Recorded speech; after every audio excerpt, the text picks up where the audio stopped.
নবীদের জীবন থেকে নিজের জীবনের শিক্ষা। أعوذ بالله من الشيطان الرجيم بسم الله الرحمن الرحيم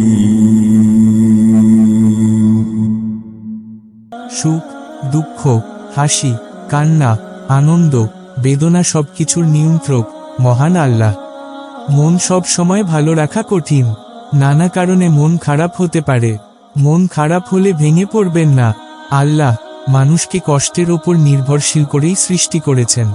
মন খারাপ হলে কি করতে হবে এ সম্পর্কে নবী, রাসূল ও সাহাবাদের জীবনেই রয়েছে মানুষের জন্য সর্বোত্তম শিক্ষা ও দিক নির্দেশনা।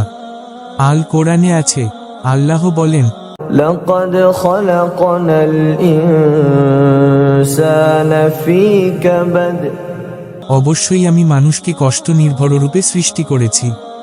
সূরা বালাদ আয়াত ৪। নবী ও রাসূলদের জীবন আমাদের কষ্ট থেকে পরিত্রাণ পেতে সহায়তা করে। হযরত আদম আলাইহি ওয়াসালাম কে প্রথমে একাকী সঙ্গীবিহীন সৃষ্টি করা হয়েছিল। যখন মানুষ নির্জন ও একাকিত্বে ভোগে তখনও ভেঙে পড়া যাবে না। হযরত নূহ আলাইহি ওয়াসালাম তার পরিবারের সবাইকে হেদায়েতের পথে আনতে পারেনি। ৯৫০ বছর দাওয়াত দিয়ে মাত্র ৮০ জনকে হেদায়েতের পথে আনতে পেরেছিলেন। তাই কোনো কারণে পরিবার ও সন্তানকে যথাযথ পথে আনার সব চেষ্টা ব্যর্থ হলে হতাশ হওয়া যাবে না।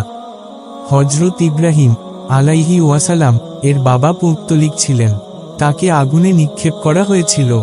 হযরত ইউসুফ আলাইহি ওয়াসালাম এর ভাইয়েরা গভীর কূপে ফেলে দিয়েছিলেন। এরপর জীবনের এক পর্যায়ে এসে তিনি প্রতিষ্ঠিত হয়েছিলেন। সেই ভাইদের মুখে নিজের ব্যাপারে মিথ্যা দোষারোপ শুনেছিলেন। রক্ত সম্পর্কেও কেউ কারো সঙ্গে প্রতারণা করলে নিজের সৎসাহসে অটল থাকতে হবে। হযরত ইউনুস আলাইহি ওয়াসালাম আটকে ছিলেন মাছের পেটে। সেখান থেকে উদ্ধার পাওয়ার উপায় ছিল না। আল্লাহর রহমতে পেয়েছিলেন। চরম বিপদে আল্লাহর ওপর ভরসা ছাড়া যাবে না। আল্লাহর নবী হযরত আইয়ুব আলাইহি ওয়াসালাম দুরারোগ্য ব্যাধিতে আক্রান্ত ছিলেন। আল্লাহ তাকে নিজে সুস্থ করেছিলেন। মহানবী সাল্লাল্লাহু আলাইহি ওয়াসালাম এর নবুত প্রাপ্তির ৬ষ্ঠ বছর মক্কায় তিনি দাওয়াতের কাজ চালিয়ে যাচ্ছেন। হামজা রাদিয়াল্লাহু আনহু ও উমর রাদিয়াল্লাহু আনহু সহ মক্কার প্রভাবশালী কয়েকজন নেতা ইসলাম গ্রহণ করেছেন। মহানবী সাল্লাল্লাহু আলাইহি ওয়াসালাম প্রকাশ্যে ইসলামের দাওয়াত দিয়ে যাচ্ছেন। বিপরীতে মক্কায় মুশরিকদের ক্রোধ ক্রমেই বেড়ে যাচ্ছে। ইসলাম গ্রহণকারী সাহাবীদের ওপর অকথ্য নির্যাতন চালানোর পাশাপাশি মহানবী সাল্লাল্লাহু আলাইহি ওয়াসালাম কে থামানোর সর্বাত্মক চেষ্টা করে যাচ্ছিল। অন্যদিকে গোত্র বনি হাশেম ও বনি মুত্তালিবকেও মহানবী সাল্লাল্লাহু আলাইহি ওয়াসালাম এর সাহায্য থেকে বিরত রাখতে পারছিল না মক্কার অবিশ্বাসীরা। ফলে তারা এই দুই গোত্রসহ মুহাম্মদ সাল্লাল্লাহু আলাইহি ওয়াসালাম কে বয়কট করার ফন্দি আটে। ইসলামের ইতিহাসে যা শিয়াবে আবি তালিবের বয়কট নামে পরিচিত। কিন্তু মহানবী সাল্লাল্লাহু আলাইহি ওয়াসালাম অবিচল থেকে বিজয় অর্জন করেন।